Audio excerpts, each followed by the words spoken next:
மன்னிப்பு தேவை, மன்னிப்பு தேவை. நம்ம யூதாசை குறித்தும் பேதுரு குறித்தும் அடிக்கடி நம்ம கேட்குற வார்த்தை என்ன? ஸ்தோத்திரம், யூதாசும் ஸ்தோத்திரம் காட்டி கொடுத்தான், பேதுருவும் மறுதளித்தான். ஆனால் காட்டி கொடுத்த யூதாசு ஆண்டவரிடத்தில் மனம் கசந்து அவன் மன்னிப்பு கேட்கவில்லை. ஆனால் மறுதளித்த பேதுருவோ ஆண்டவரிடத்தில் மனம் கசந்து அவன் என்ன செய்தான்? மன்னிப்பு கேட்டான். ஆமென். கர்த்தர் அவனை மன்னித்து அவனை பயன்படுத்தினார். மன்னிப்பு கேட்காதவனோ அவன் நான்று கொண்டு செத்தான். அப்போது தேவனிடத்தில் மன்னிப்பு பெற பெற பெற பெற பெற பெற பெற இந்த அதிகாரத்தின்படி, இங்கு நடக்கிற சம்பவத்தின்படி, இங்கே எரேமியா தீர்க்கதரிசி யூத ஜனங்களுக்கு சொல்லுகிற சம்பவத்தின்படி, வரலாறு படி, இந்த வசனத்தின்படி நமக்கு சமாதானம் கட்டப்படும்.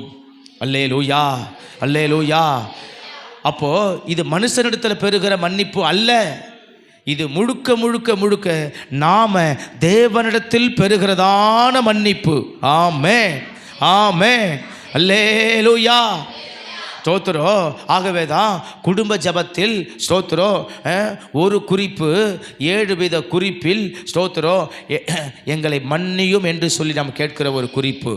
அல்லேலூயா, ஆமென். பரமண்டல ஜபத்தில் ஆண்டவர் சொல்லி கொடுக்கும்போது ஸ்தோத்திரம் எங்கள் தப்பிதங்களை மன்னியோ. ஆமென்.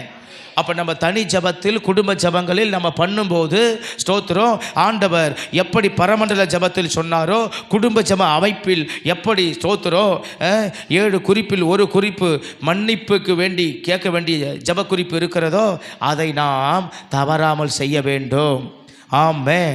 அப்போ நமக்கும் தேவனுக்கும் இருக்கிற உறவில் ஏதாகிலும் கலங்கம் வந்துடாம ஸ்தோத்திரம் எந்தவித குறைபாடு வந்துடாம என்னை மன்னியும் ஆண்டவரே அப்படின்னு நாம் ஸ்தோத்திரம் கேட்க வேண்டும், கேட்க பழக வேண்டும். ஒவ்வொரு நாளும் கேட்க வேண்டும், ஜீவனுள்ள நாள் மட்டும் கேட்க வேண்டும்.